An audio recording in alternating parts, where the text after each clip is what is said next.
Se mata la tristeza cantando. Cuando cumplí los 18, se avecinaron momentos de gran soledad y tristeza en el hogar. Mi madre era aún muy joven, y la diferencia de edad con mi padre comenzaba a afectar la relación. Tenían intereses muy diferentes. Mi padre disfrutaba de sentarse a informarse en los diarios, hacer compras en el supermercado y dormir su siesta. Mi madre, en cambio, estaba en sus radiantes 40 años, pero debía mantener el velo de una mujer casada, que envejecería graciosa y silenciosamente. Todo aquello dio un giro que quizá era de esperarse. Cayó en una profunda depresión. Luego de largos meses de ansiedad y melancolía, una amiga le sugirió que cantara para aplacar la tristeza, y le sugirieron un profesor de canto en particular, quien comenzó a frecuentar la casa, el maestro Julio César, un hombre muy apropiado y educado, que se ganaba la vida impartiendo clases de música a adultos en sus hogares y haciendo peñas los fines de semana. Y nos abrió un mundo donde les conocería personas con quienes no trataba en mi vida cotidiana. El arte puede hacer eso, te abre las puertas a un universo diferente. Yo era aficionada al canto desde pequeña. Me la pasaba cantando por la casa, el jardín, la iglesia, así que decidí también tomar las clases. Descubrí con esa casualidad que en verdad tenía talento para el canto, pero nadie me había estimulado a explorar o desarrollar aquella habilidad natural hasta entonces. Allí me enamoré de las guaranías y las tantas melodías que me recordaban la radio de mi abuelo. Descubrí la importancia de los versos de la canción, cómo entonar la poesía, el fraseo, el ritmo, la modulación de la voz, los silencios y cómo apoderarse de la creación de un compositor para transferirlo a la gente.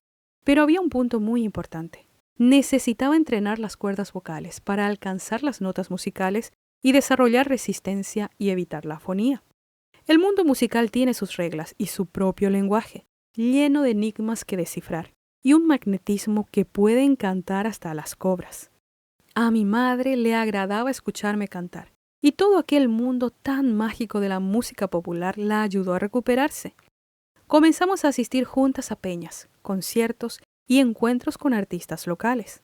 Nuestro mundo se llenó de guitarras, arpas y acordeones.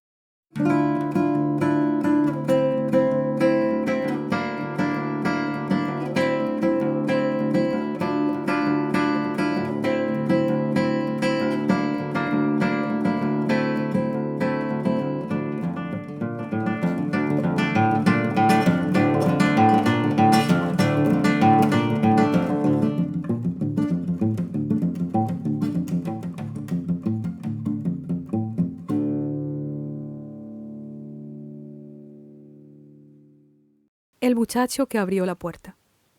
Durante las vacaciones universitarias los días lunes, luego de mi trabajo de medio tiempo, iba a las clases de vocalización por 30 minutos. Un día de esos, de siesta, hacía un calor realmente sofocante, y yo iba camino a mi clase de canto, caminando bajo el sol candente de Asunción en enero. Había plantas de chivatos en el camino que me daban refugio al pasar, pero me apresuraba en llegar para escapar de aquel calcinante sol. Llegué a mi clase de canto 30 minutos temprano. La profesora se disculpó, ya tenía otras clases agendadas. No me quedaba otro remedio que aguardar mi turno. Me senté a esperar en una butaca frente a su piano. Para empeorar, la clase solo tenía un ventilador de pie que parecía dar sus últimos suspiros, y ahí estaba yo, sofocada con el calor húmedo. De pronto, escucho el ruido de las viejas bisagras de la puerta de madera, que se abre e ingresa otro alumno. Era un muchacho alto, trigueño, de unos 26 años. Mis ojos se iluminaron. Pensé que me había dado una insolación, pero aquello parecía más una aparición que un hombre de carne y hueso. Me pasé mirándole toda la clase sin disimulo, como se admira la imagen de un santo. Cuando se fue, no pude resistir y le pregunté a la profesora sobre esa aparición. Ella me dio ciertos detalles, pero muy vagos. Me dijo que el muchacho venía del interior. Acudía todas las semanas para su clase de vocalización y provenía de una familia de músicos. Mi profesora estaba impresionada con el compromiso del muchacho para entrenarse tan rigurosamente y emprender aquel largo viaje semanal a la capital por solo 30 minutos de clases. La semana siguiente yo estaba, casualmente, de nuevo temprano para mi clase de canto y otra vez No le quité los ojos de encima. Pero esta vez, la profesora se dio cuenta y no le gustó. Me dijo: «Mija, te voy a tener que cambiar de horario, me parece». Se me ocurrió al toque ponerme a toser y le pedí agua. Sabía que se iría a su cocina. Cuando la profesora desapareció en el corredor, le pedí al muchacho su número de teléfono y él se quedó en silencio los primeros instantes arreglando sus partituras. Pensé que no me había oído. Después, apretó los labios, levantó la vista mirando hacia el rumbo por donde se había ido la profesora y me dijo: «¿A qué hora se acaba tu clase?».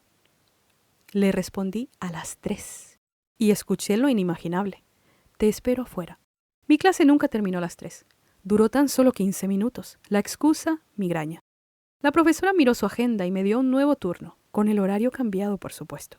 Salí disparada por la puerta, mirando la izquierda, derecha y ahí, como a 50 metros de la clase, estaba mi compañero de vocalización. Casi necesité un pintor para desdibujarme la sonrisa. Las mujeres a veces encontramos muchachos que queremos que nos vistan de blanco y nos lleven a la catedral.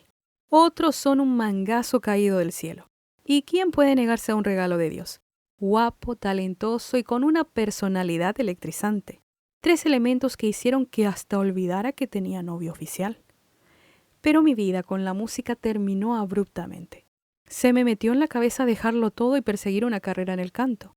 Hasta fui alumna del Conservatorio Nacional por un tiempo, pero se me aparecieron las oposiciones, y del lugar menos esperado, mi familia.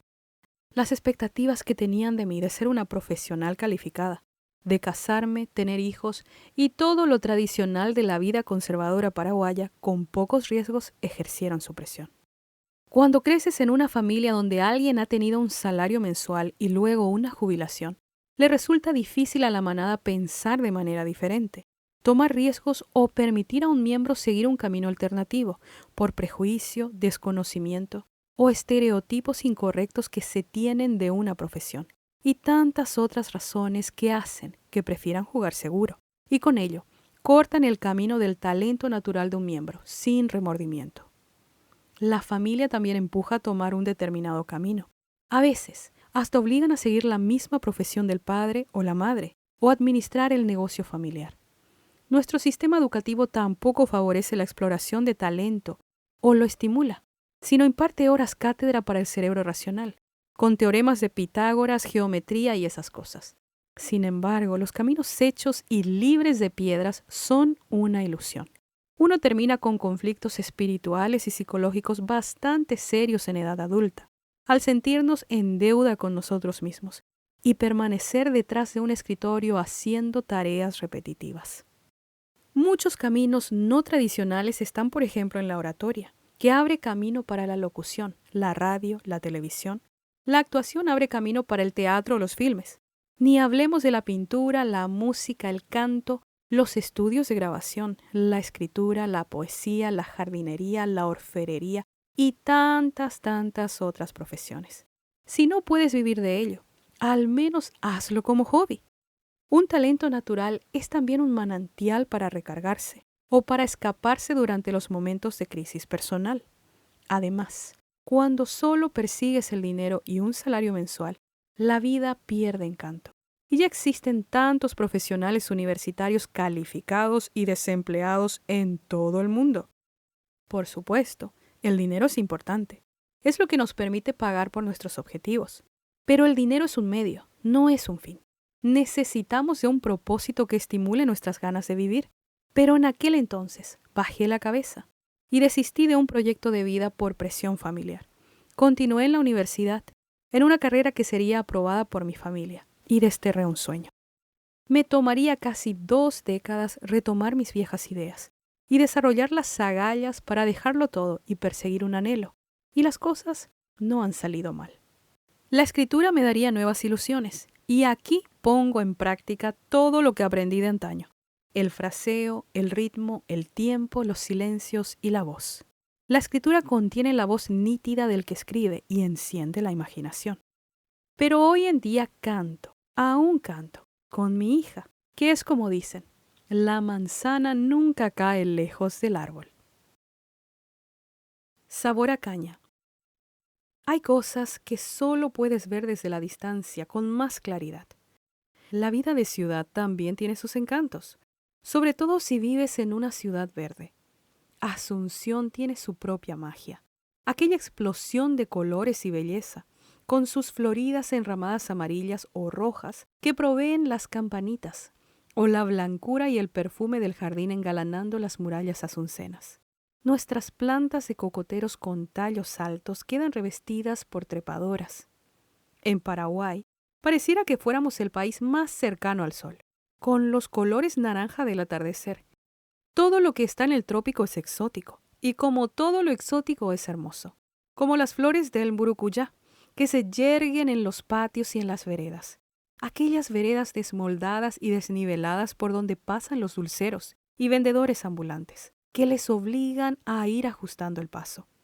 Aquel ambiente tropical invita a una bebida fresca y a la risa genuina. Los años más gloriosos de mi juventud me veo a la noche cantando al son de una guitarra, rodeada de amigos que se reunían para escuchar canciones populares, beber algo fresco para enfrentar aquel calor infernal, mientras alguien se encargaba de la parrilla humeante. Puedo ver los galpones improvisados con sus tejuelones viejos, con pilares de madera desgastada por el tiempo, y las macetas de helechos en un improvisado jardín de orquídeas, que lograban resistir estoicamente el verano asunceno. No faltaban los viejos pozos en desuso, con su brocal de 1 metro de alto, que ahora servían de decoración para alojar algunas macetas de flores coloridas. Si te atrevías a mirar adentro del hoyo, podías vislumbrar el agua quieta, brillando con la luz, y ver la bravura de algún helecho, que a través de las paredes internas elevaba sus hojas hacia el cielo. Recuerdo las noches de luna llena rebosante de febrero, sentada bajo las grandes hojas de las enramadas de uva, o admirar las enramadas rojas de las flores de Santa Rita.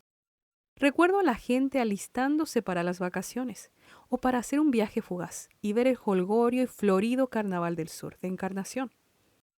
A finales de los 90, pocos iban al extranjero. No teníamos el dinero para esos viajes. Las instituciones financieras que habían quebrado produjeron consecuencias de largo plazo, dejando clientes sin sus ahorros de toda la vida y en la peor angustia, y a las pequeñas empresas familiares al borde de una desgracia. Cuando en Argentina salieron en masa con sus cacerolas, Paraguay no demoró en remedar lo mismo. Sin embargo, nunca perdimos la sonrisa, porque nuestra cultura es así. Te invitan cuando te ven desesperanzado, te invitan a la iglesia o te convidan con una parrilla y a cantar. Las noches asuncenas tienen un embrujo muy perdurable, sobre todo cuando hay silencio y solo puedes contemplar la luna con una bebida fresca en la mano, o puedes disfrutar de una suave guarania, con los pies en aquella tierra caliente y en la compañía de un amigo con una guitarra, cerca de las plantas de jazmín. Un buen amigo me dijo una vez: hay que rodearse de músicos. La gente mala no canta.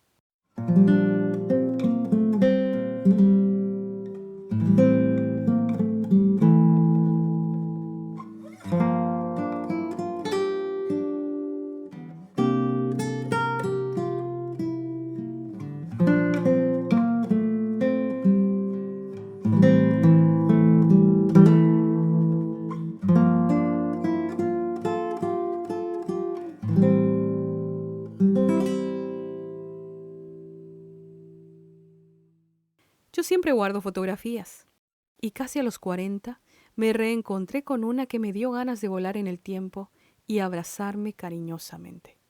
Tenía 26 años, y me veo sentada en una cafetería de Buenos Aires, sobre la avenida Cabildo. Estaba con la mirada triste y los ojos llorosos. Me encontraba emocionalmente derrotada. El muchacho con el que soñaba casarme se estaba casando. Me contó orgullosamente sobre su inminente boda, y a mí se me desplomó el mundo encima. Lloré todo el trayecto de regreso a casa, en el colectivo. Lloraba tan desconsoladamente que hasta el chofer empezó a observarme desde el retrovisor. Algunas mujeres podemos entender ese dolor tan puntiagudo de cuando has sido reemplazada en algo que deseabas con todas tus fuerzas. Y llega el momento en el que no hay más remedio que aceptar la situación y crear nuevas ilusiones, pero no tienes la fuerza de voluntad para intentarlo. Aquel muchacho habrá intuido mi ilusión al verme tan a menudo en su oficina, con visitas caídas de sorpresa. Pero no paró la situación, ni me aclaró las cosas. Yo creí estar conociéndolo, pero con aquella noticia me encontré de pronto con la realidad de que tenía novia, y además se estaba casando. Terminé en una penalidad emocional por crédula. Pero es una pena tan desoladora terminar embrollada involuntariamente en este tipo de contexto, y además desilusionada. ¿Por qué no me contó que tenía novia? Pero no encontraría respuesta. Irónicamente, nunca tuve nada con aquel muchacho, ni besos, ni sexo, nada. Pero me fui contando una historia romántica, y me la creí. Así caí encantada solita, y le elegí como la última pieza del rompecabezas que me faltaba para ser completamente feliz, a los 26 años. Pero ahora ya no me servía un juego de rompecabezas sin el actor idealizado. Le hablé a mi jefa entre sollozos, y me dio permiso para salir de vacaciones por 10 días. Al fin y al cabo era febrero, el mes del intenso verano en el hemisferio sur. No tenía ni un centavo, pero me fui en un ticket barato en colectivo hasta Buenos Aires. Viajé desconsolada y llevé la pena a mis zapatos. Estaba con el dolor de una herida asfixiante, enterrada en las profundidades de mi pecho, cuya intensidad cambiaba. A veces clavaba, otras veces quemaba o latía. Pero sin duda alguna dolía insoportablemente y me envolvía en melancolía. Recuerdo los brillantes colores del día y el hermoso paisaje cuando cruzamos las planicies de Formosa y Chaco. Los colores habían cambiado a matices tenues cuando atravesamos Santa Fe, y vi el revoloteo de algunas aves ir en tropel de cocotero en cocotero, en aquella llanura plana con sus altos arbustos. Pero Dios no consiguió sacarme una sonrisa aquella tarde. Admiraba tristemente desde la ventanilla del bus la belleza de las tierras argentinas. De vez en cuando, alguna lágrima humedecía mi rostro. Durante esas vacaciones, le conté sobre mi problema a la abuelita de la casa donde me habían hospedado, y ella me hizo una pregunta. ¿Cómo quisieras ahora que sea el hombre con el que te cases? Y le dije, ante todo, quiero que me quiera y sea muy honesto. Quiero que no sea culturalmente angosto, sino que tenga una mente muy abierta y me dé libertad. Deseo que sea trabajador y me valore, que viaje y me lleve con él, que sea alguien de buen corazón y me dé aventura, mucha aventura en la vida. Aquella abuelita me respondió algo inesperado. Conviértase en todo eso, señorita. Cuando realmente lo sea, le va a poder identificar a su par. No es apuntar y tirar para arriba, sino escalar y mirar parejo en el mismo horizonte. Hay que estar con un parejo, con un igual. Así te valoran. Luego dejé Buenos Aires y fui hasta Mendoza, gracias a mi tarjeta de crédito. Crucé a través de los imponentes picos de la cordillera de los Andes y llegué a las costas de Valparaíso para intentar despojarme de aquel dolor infernal. Pero la distancia haría poco para disipar mi pena. Todo llevaría su tiempo, al igual que pagar la tarjeta. En verdad, me tomó algunos años pulirme, cargar la cabeza con ideas nuevas y aprender a otorgar respeto y libertad. Aprendí que no debemos alimentar en nosotros mismos ni memorias del pasado ni las fantasías de un futuro. Fácilmente, cuando le conocemos poco a alguien, podemos atribuirle nuestras ilusiones y fantasías. Y eso es un camino muy resbaladizo, porque la realidad no coincide con la ficción desarrollándose en nuestra mente. También aprendí que no debía alimentar falsas expectativas en nadie, porque juego con sus ilusiones. Hay que aclarar la situación a tiempo, pero el dolor empuja a crecer. ¡Ay, Dios! ¡Cuánto empuja a crecer!